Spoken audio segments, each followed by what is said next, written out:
Hello बच्चों, कैसे हैं आप सब। आज हम पढ़ने जाएंगे लाइट रिफ्लेक्शन और रिफ्रैक्शन, जो हमारा क्लास 10th का चैप्टर है। इसका सब टॉपिक पढ़ने जा रहे हैं हम लेंस फार्मूला। लेंस फार्मूला पढ़ने के साथ साथ हम मैग्नीफिकेशन फार्मूला और पावर ऑफ लेंस, ये 3 टॉपिक आज हम इस वीडियो में कवर करने जा रहे हैं। और हम समझेंगे कि लेंस फार्मूला कैसे ड्राइव किया जाता है, इसकी डेरिवेशन पढ़ेंगे। और ये काफ़ी इंपॉर्टेंट टॉपिक है, इसे मिस मत कीजिए और इस वीडियो को अंत तक ज़रूर देखिए, ताकि आपको लेंस फार्मूला की डेरिवेशन, साथ में मैग्नीफिकेशन पावर और पावर ऑफ लेंस, ये 3 टॉपिक्स आपको समझ में आ जाएं। और इसके बेस पर जो न्यूमेरिकल्स हैं वो हम नेक्स्ट वीडियो में पढ़ेंगे। तो इस चैनल को सब्सक्राइब करें ताकि आने वाले वीडियोस के नोटिफिकेशन आपको मिलें, और कोई भी नई वीडियोस आपके क्लास 10th के सिलेबस से रिलेटेड जो भी नई वीडियोस हैं उनको आप मिस ना करें और अपनी तैयारी पूरी कर रखें। तो सब्सक्राइब कीजिए हमारे चैनल को। चलिए शुरुआत करते हैं लेंस फार्मूला की। तो जैसा मैंने बताया कि हम इस वीडियो में 3 टॉपिक पढ़ेंगे। First one is lens formula, second one is magnification formula, third one is power of lens. जैसा कि हमें पता है, लेंस फार्मूला होता है हमारा 1/f equal to 1/v plus 1/u। अब इसमें f क्या होता है, u क्या होता है, v क्या होता है, इसके बारे में हम जानेंगे। तो सबसे पहले हम समझेंगे लेंस फार्मूला होता क्या है। तो लेंस फार्मूला होता है 1/f equal to 1/u plus 1/v, या फिर हम ऐसे भी कह सकते हैं 1/v minus 1/u equal to 1/f।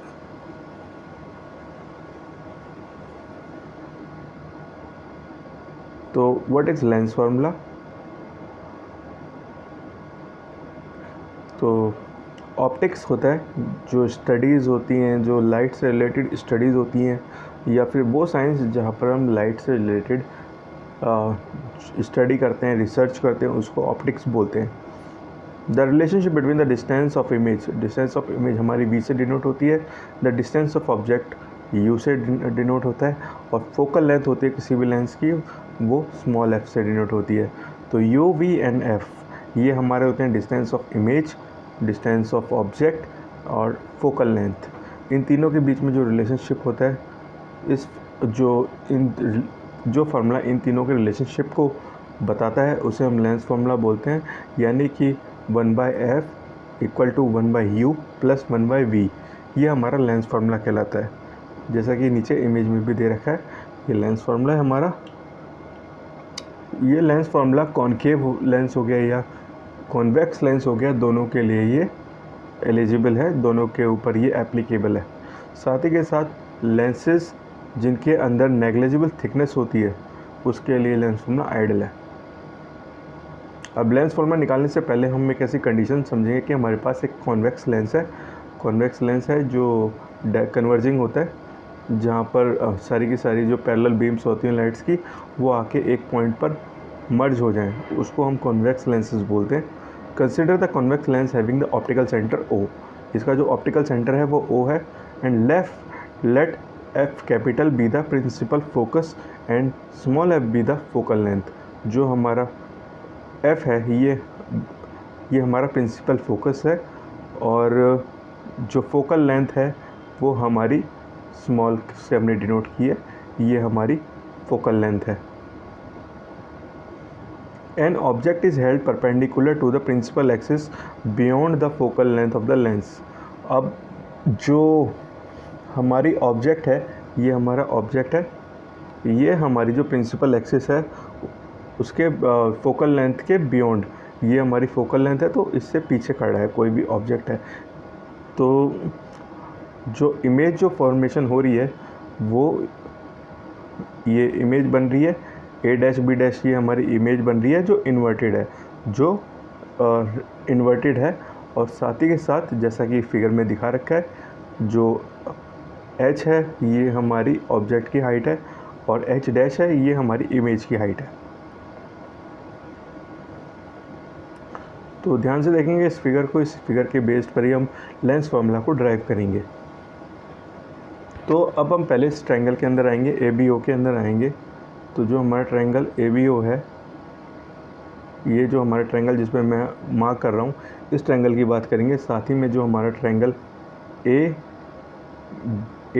B' और ओ डैश, ये जो ये ट्रायंगल है इसकी बात कर रहे हैं हम। तो इन दोनों ट्रायंगलों को अगर हम कंपैरिजन करेंगे तो हम पाएंगे कि जो हमारा ए बी है, जो हमारा ऑब्जेक्ट का हाइट है और इमेज का हाइट है वो सिमिलर है, क्योंकि ये दोनों ही ट्रायंगल हमारे सिमिलर हैं। कौन कौन से ट्रायंगल हैं?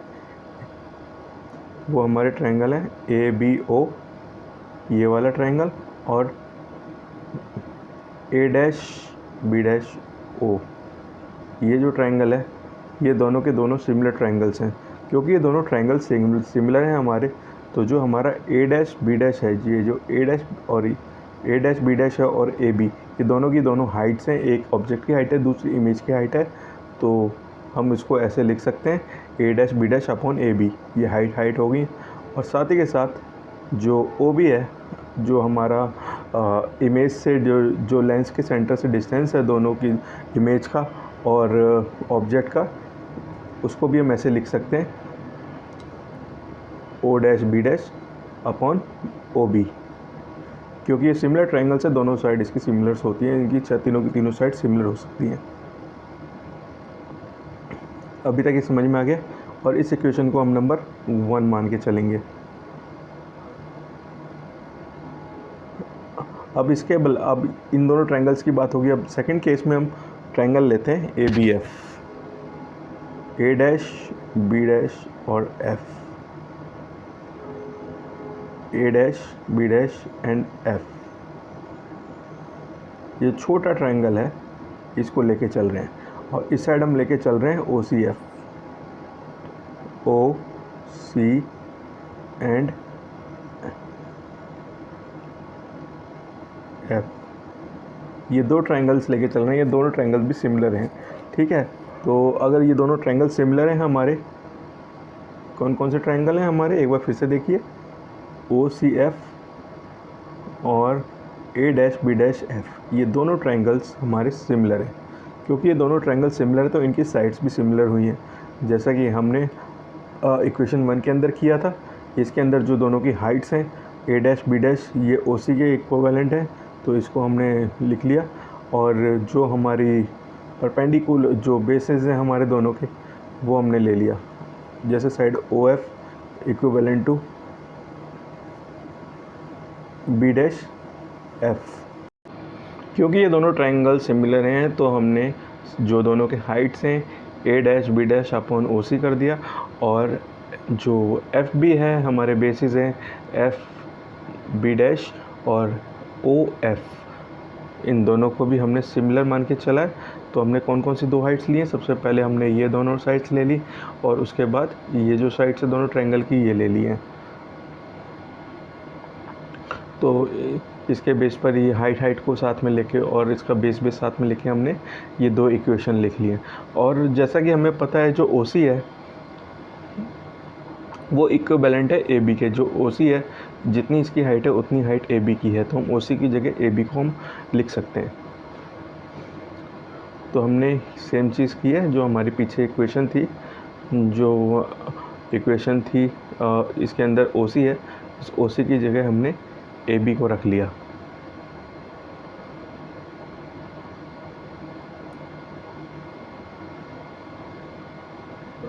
तो ओ सी को हमने ए बी रख लिया, और इसको हमने नाम दे दिया इक्वेशन नंबर 2, ठीक है। तो अब इन ए और बी दोनों की इक्वेशंस को हम इक्वेट करेंगे तो हम पाएंगे जो हमारा ओ बी और ओ बी डैश है, जैसे ये वाले जो इक्वेशन है O B dash O B, वो हमने लिख लिया। ये इक्विवेलेंट है एफ बी और ओ सी के, F dash B dash upon O F, इन दोनों के इक्विवेलेंट है। और हम जानते हैं जो ये जो पार्ट है एफ बी, ये जो पार्ट है लाइन का, ये साइड का ये जो पार्ट है जिसको मैं हाईलाइट कर रहा हूँ, ये जो पार्ट है एफ बी डैश, अगर हम इसको ऐसे भी लिख सकते हैं कि ये जितना पूरा का पूरा ओ डैश बी डैश है, इसके अंदर हम ओ एफ माइनस कर देंगे तब भी बात सेम ही बैठेगी। तो हमने ये मान के चल लिया कि जो ओ डैश बी है इसमें से हम ओ एफ को माइनस कर देंगे, अपॉन में सेम चीज़ रहेगी ओ एफ। अब हम इन सब की वैल्यू लिखेंगे। अब हमें पता है ओ बी है जो हमारा, वो हमारा कैसा है, नेगेटिव है, क्योंकि इस साइड तो नेगेटिव होता है और इस साइड हमारा पॉजिटिव होता है। क्योंकि ये इमेज इन्वर्टेड है तो हम सबकी इसकी वैल्यू मान के चलेंगे। तो ओ बी हमारा कैसा हुआ, नेगेटिव। ओ बी हमारा आता है नीचे, इन सब की वैल्यूज़ मान के चलेंगे। ओ बी हमारा पॉजिटिव है क्योंकि पॉजिटिव साइड में ओ एफ हमारा क्या है,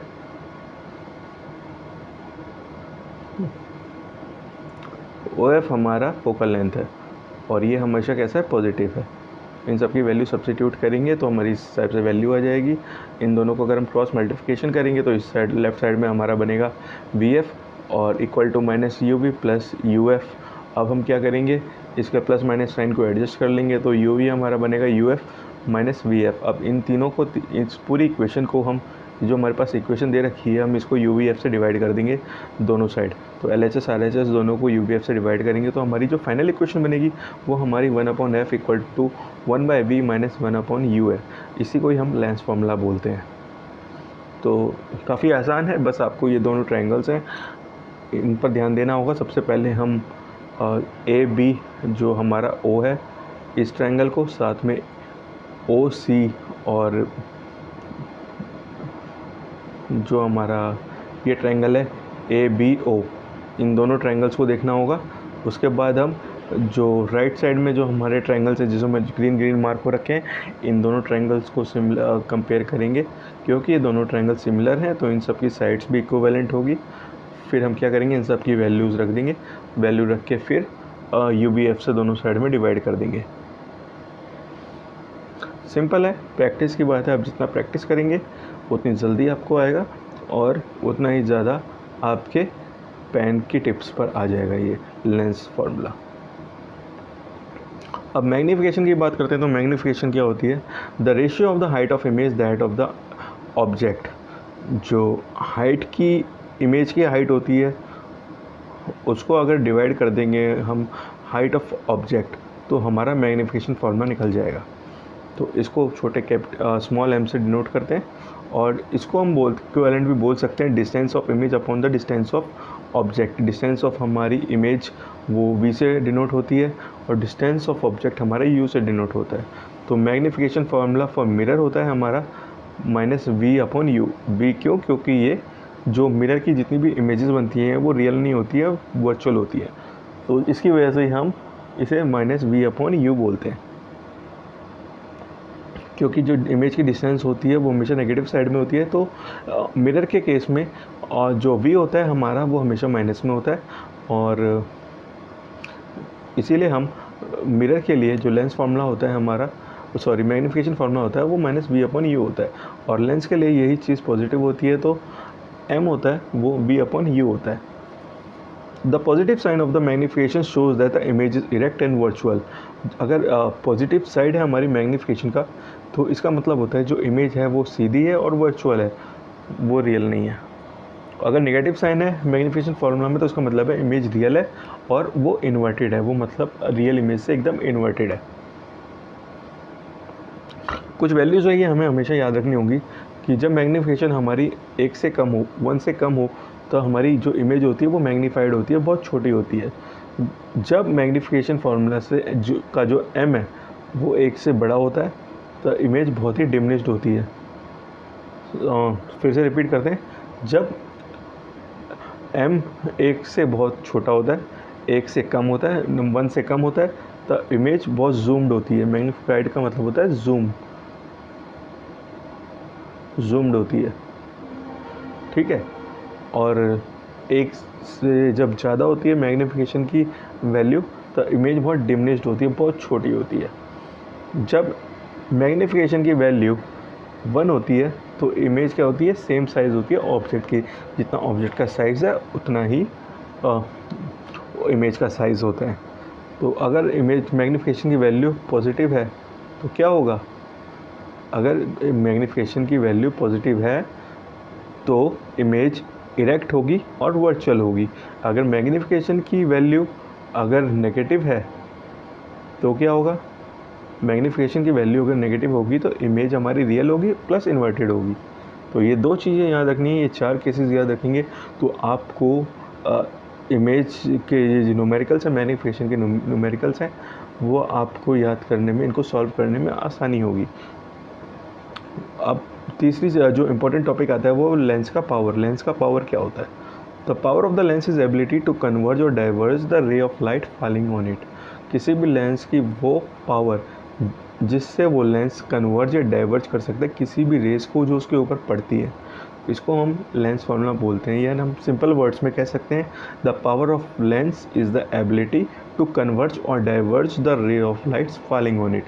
किसी भी लेंस के ऊपर पड़ने वाली लाइट्स को कोई भी लेंस अगर कन्वर्ज या डाइवर्ज किस क्षमता तक करता है उसको पावर ऑफ लेंस बोलते हैं।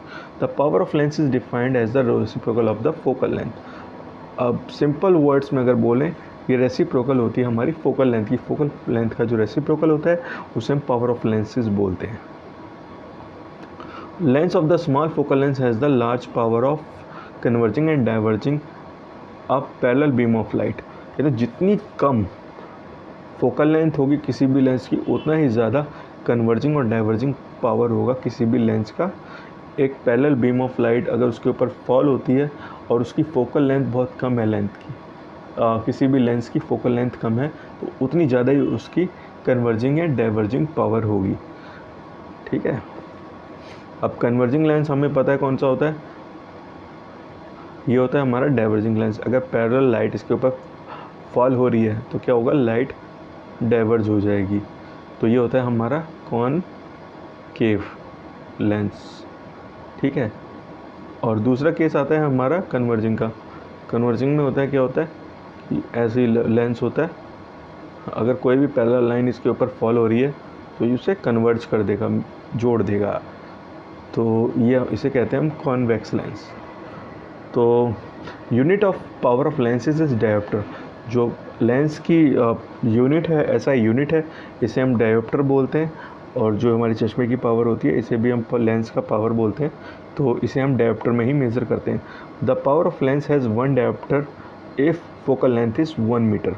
और डायोप्टर की जो लेंस की पावर होती है ये हमेशा मीटर में ही कैलकुलेट होती है।